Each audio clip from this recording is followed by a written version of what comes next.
नमस्कार, मैं मेघा सिंह स्वागत करती हूं आपका न्यूज़ 18 के डिजिटल प्लेटफॉर्म पर। ईरान और इजराइल के बीच चल रहा युद्ध अब 19वें दिन में पहुंच गया है और संकट अब और भी ज़्यादा गहरा हो गया है। ईरान अमेरिका युद्ध के 18वें दिन इजराइल ने तेहरान में जो कार्रवाई की, उसमें ईरान के 2 सबसे वरिष्ठ लीडर भी मारे गए हैं। ईरान के सुरक्षा प्रमुख और खामेनेई के करीबी अली लारिजानी और बसीज बालो के कमांडर गुल रजा सुलेमानी के इजरायली हवाई हमले में मारे जाने की खबरों के बाद पूरे तेहरान में एक बार फिर से मातम पसर गया है। इसके जवाब में ईरान ने इजराइल की ओर क्लस्टर बम दाग दिए हैं और अपने लीडर्स का बदला लेना भी अब शुरू कर दिया है। इसके बाद इस युद्ध के और भी ज़्यादा विध्वंसक होने की आशंका बढ़ गई है। अब तक युद्ध में क्या क्या हुआ है, इस पर भी नज़र डाल लेते हैं। युद्ध के 19वें दिन सऊदी अरब के प्रिंस सुल्तान एयरबेस के पास एक बैलिस्टिक मिसाइल को इंटरसेप्ट किया गया है। वहीं मंगलवार को दुबई और दोहा के कई धमाकों की खबर भी सामने आई है। उसी दिन बगदाद में अमेरिकी दूतावास को ड्रोन हमले का निशाना भी बनाया गया है।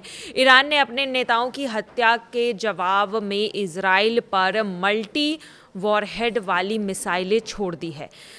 उसने इसे तेहरान पर हुए हमले का जवाब कहा है। अमेरिकी राष्ट्रपति ट्रंप ने नाटो पर होर्मुज खोलने के मदद ना करने के लिए भी उसकी आलोचना की है। हालांकि इसी बीच तेल की कीमतों में 1% की गिरावट दर्ज की गई है। संयुक्त राष्ट्र में ईरान के राजदूत आमिर सईद इरवानी के मुताबिक अमेरिकी इजरायली हमलों में 1300 से ज़्यादा लोग मारे गए हैं, जिसमें शीर्ष ईरानी नेता भी शामिल हैं। उन्होंने आरोप लगाया है कि हमले आम नागरिकों और महत्वपूर्ण ढांचों को निशाना बनाकर किया गया है।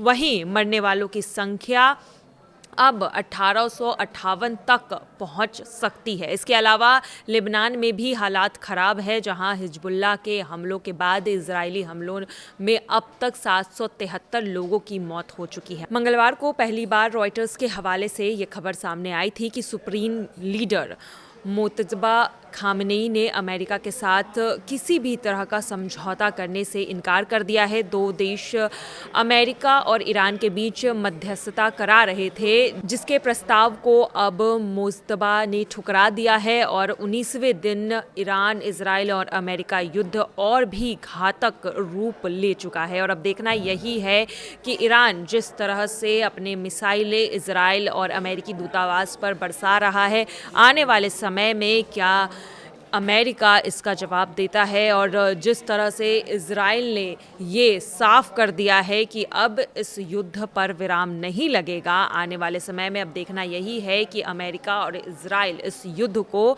और कौन से मोड़ पर ले जाता है। फिलहाल की खबरों में आज के लिए बस इतना ही। बाकी की तमाम खबरों के लिए देखते रहिए न्यूज़ 18 का डिजिटल प्लेटफॉर्म। धन्यवाद।